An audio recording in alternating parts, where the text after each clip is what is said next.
శివుడి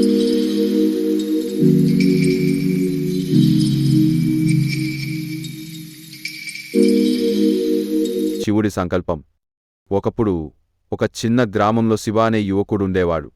అతనికి చదువు మీద ఎంత ఆసక్తి ఉంటే తన గ్రామాన్ని అభివృద్ధి చేయాలన్న తపన కూడా అంతే ఎక్కువగా ఉండేది.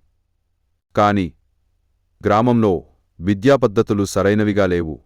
పిల్లలు దూర గ్రామాలకు వెళ్లి చదవాలి. ఇది చూసిన శివ తన తల్లిదండ్రులను ఒప్పించి పట్టణానికి వెళ్లి బీఈడీ చదివాడు. వచ్చి గ్రామంలో ఒక చిన్న పాఠశాల ప్రారంభించాడు.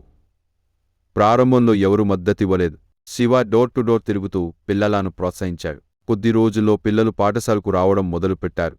ప్రేమగా, వినోదంగా పాఠాలు చెప్పే శైలికి అందరూ మెచ్చారు. అంతలో ప్రభుత్వానికి ఈ విషయం తెలిసి పాఠశాలకు మంజూరు లభించింది. గ్రామం అల్లరిమయమైన చిన్నారుల నవ్వులతో మార్మోగిపోయింది. శివ సంకల్పం ఒక గ్రామాన్ని వెలుగువైపు నడిపించింది.